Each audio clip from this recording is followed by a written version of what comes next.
नमस्कार दोस्तों, स्वागत है आपको हमारे इस खास वीडियो में। दोस्तों, आज के इस वीडियो में आप जानेंगे भारत के सबसे लोकप्रिय प्रधानमंत्री श्री नरेंद्र मोदी जी के बारे में। आइए जानते हैं नरेंद्र मोदी जी चाय बेचने से प्रधानमंत्री तक का सफर।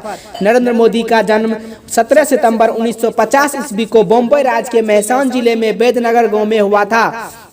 और बता दूं, बॉम्बे राज्य पहले भारत का ही एक राज्य था, जिसे 1 मई 1960 ईस्वी में अलग कर गुजरात और महाराष्ट्र बना दिया। इसीलिए मोदी जी का जन्म स्थान गुजरात राज्य के अंतर्गत आता है। नरेंद्र मोदी जी के पिता का नाम दामोदर दास मूलचंद्र मोदी था और मां का नाम हीराबेन मोदी है। नरेंद्र मोदी अपने माता पिता के कुल 6 संतानों में तीसरे पुत्र हैं। मोदी जी के पिता रेलवे स्टेशन पर एक छोटी सी चाय की दुकान चलाते थे। उसी समय नरेंद्र मोदी हाथ भी बढ़ाते थे और उनके काम में भी ध्यान देते थे और रेल के डिब्बे में जा जाकर चाय भी बेचा करते थे। लेकिन हाँ, चाय के दुकान संभालते के साथ साथ अपने पढ़ाई लिखाई पर भी पूरा ध्यान रखते थे और अच्छी मेहनत भी करते थे। बचपन से ही मोदी जी में देशभक्ति कूट कूट कर भरी हुई थी। यदि मैं बात करूं 1962 ईस्वी में जब भारत चीन युद्ध हुआ था, उस समय मोदी जी रेलवे स्टेशन पर जवानों से भरी ट्रेनों में जाकर उनके लिए चाय और खाना लेकर जाते थे। 1965 ईस्वी में भी भारत और पाकिस्तान युद्ध के समय भी मोदी जी ने जवानों के खूब सेवा की थी। 1971 ईस्वी में वे आरएसएस के प्रचारक बन गए और अपना पूरा समय आरएसएस को देने लगे। आरएसएस में बेहतरीन कार्य करते हुए उसे भाजपा में नियुक्त किया गया। भाजपा में नियुक्त करने के बाद जहां उन्होंने 1990 में आडवाणी के अयोध्या रथ यात्रा भव्य आयोजन किया, जिससे भाजपा के सीनियर लीडर बहुत प्रभावित हुए। आगे भी उसे अद्भुत कार्य के बदौलत भाजपा में उसका महत्व बढ़ता रहा। आखिरकार मोदी जी की मेहनत रंग लाई और उनकी पार्टी ने गुजरात में 1995 के विधानसभा चुनाव में अपनी सरकार बना ली। लेकिन मोदी से कुछ कहा सुनी होने के बाद शंकर सिंह बघेला ने पार्टी से रिजाइन दे दिया। उसके बाद केशुभाई पटेल को गुजरात के मुख्यमंत्री बना दिया गया और नरेंद्र मोदी को दिल्ली बुलाकर भाजपा में संगठन के लिए केंद्रीय मंत्री का रिस्पॉन्सिबिलिटी दिया। मोदी जी ने इस रिस्पॉन्सिबिलिटी को भी खूबी निभाया, अच्छे तरह से निभाया। यदि मैं बात करूं 2001 ईस्वी में केशुभाई पटेल को सेहत बिगड़ने लगी और भाजपा चुनाव में कई सीटें भी हार रही थी। इसके बाद भारतीय जनता पार्टी में अक्टूबर 2001 में केशव भाई पटेल के जगह नरेंद्र मोदी जी को गुजरात के मुख्यमंत्री पद का कमान तोहफी। उसके बाद नरेंद्र मोदी ने मुख्यमंत्री का अपना पहला कार्यक्रम 7 अक्टूबर 2001 से शुरू किया। मुख्यमंत्री पद पर रहते हुए मोदी जी ने बहुत ही अच्छे तरीके से कार्यों को संभाला और गुजरात को फिर से मजबूत कर दिया। उन्होंने गांव-गांव तक बिजली पहुंचाई। देश में पहली बार सभी नदियों को एक साथ जोड़ा, जिसे पूरे राज्य में पानी का प्रॉब्लम सॉल्व हो गया।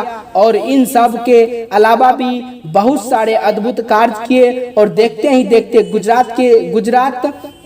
को भारत का सबसे बेहतरीन राज्य बना दिया और वह खुद गुजरात के सबसे लोकप्रिय मंत्री बन गए। उनके अच्छे डिसीजन और कार्यों की वजह से मोदी जी को 4 बार लगातार अपना मुख्यमंत्री बनाया।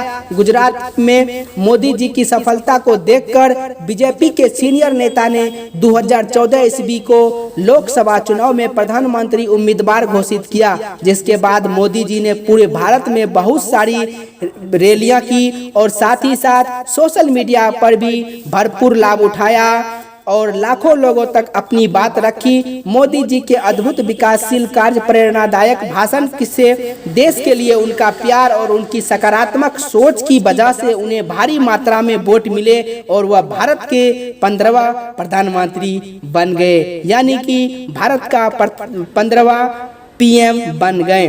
दोस्तों, नरेंद्र मोदी जी बहुत ही मेहनती व्यक्ति हैं। वह 18 घंटे काम करते हैं और कुछ ही घंटे सोते हैं। दोस्तों, मोदी जी का कहना है कि कड़ी मेहनत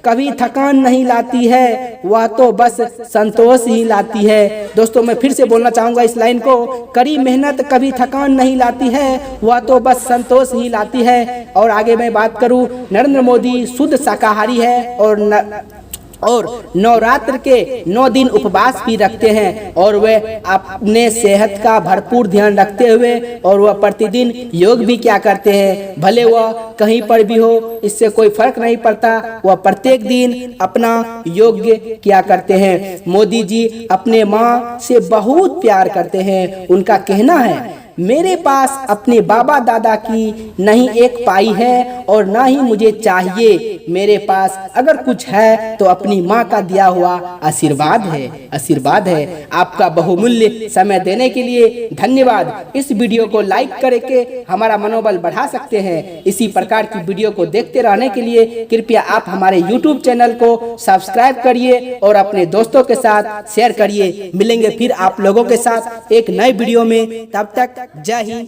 जय भारत।